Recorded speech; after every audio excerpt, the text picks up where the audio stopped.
সন্তানরা বাসা থেকে বেরোলে নিরাপদ ভাবে বাসায় ফিরবে কিনা, মায়ের দুশ্চিন্তা বেশ সংখ্যক রান্না ঠিক করে করতে পারবে কিনা, পরিবারের দুশ্চিন্তা সন্তানরা ঠিকভাবে লেখাপড়া করতে পারবে কিনা, সুচিকিৎসা পাবে কিনা, এই প্রত্যেকটা দুশ্চিন্তা দূর করার জন্য আমরা কাজ করছি।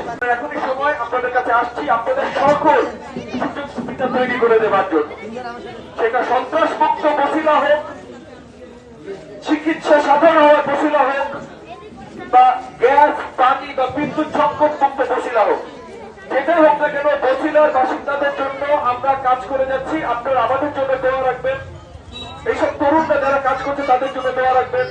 আজকে যে কোম্পানি ওষুধ আমাদের জন্য পাঠিয়েছে, যে কোম্পানিগুলো চশমা পাঠিয়েছে, যে কোম্পানি যে হাসপাতালগুলো ডাক্তার পাঠিয়েছে এবং অন্য সব সার্বিক সহযোগিতা করছে, এবং আপনাদের অপারেশনগুলো যে হাসপাতালগুলো ফ্রি বা কোনটারে করে দেবে, তাদেরকেও অসংখ্য অসংখ্য ধন্যবাদ।